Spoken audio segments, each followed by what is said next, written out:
This is M1 EMB, and I'm at my remote QTH in Nebworth, Hertfordshire. I'm just going to give you a little tour of the station here. Okay, this is a Watson W30 AM power supply. Had it for around 15 years, continues to work, touch wood. And it powers the station here. Next to it is a new item I bought, which is the automatic antenna switcher. And it has a G5RV, a offset dipole, a 4-metre antenna, an IMAX 2000 10-metre antenna, and the 6-metre part of the tri-bander vertical that I have, which is a Comet GP15. And next to that is the radio end of the RemoteRig, and next to that is the back of the ICOM IC706 Mark II-G.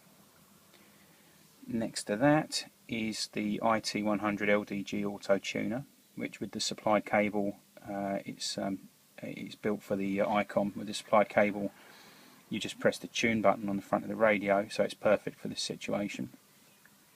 Next to this is the Yaesu G450C rotator controller, and inside it I installed a easy rotator controller interface, which ran about €70 I think, which I built myself, and using the COM port 1 I think it is, on the RemoteRig, I'm able to control it. I think this is COM 1.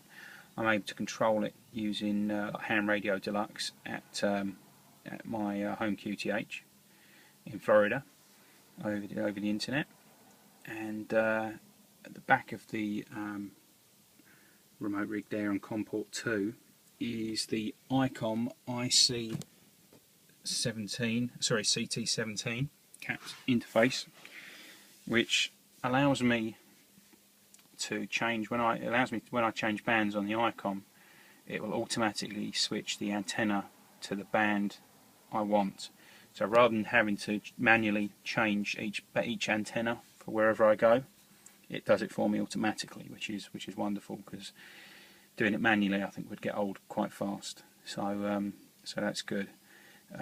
Here is a duplexer, and behind it is a coax relay.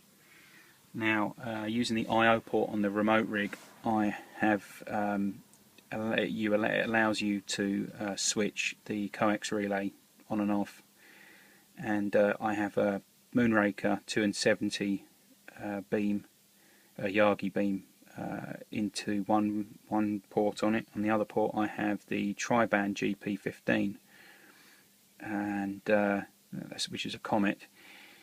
So I think right now it's on the GP15, and that feeds into the duplexer, and the duplexer feeds into the VHF UHF port on the back of the ICOM, and the other end of the duplexer goes into the HF auto switcher, which allows me to use the 6-metre side of the Comet.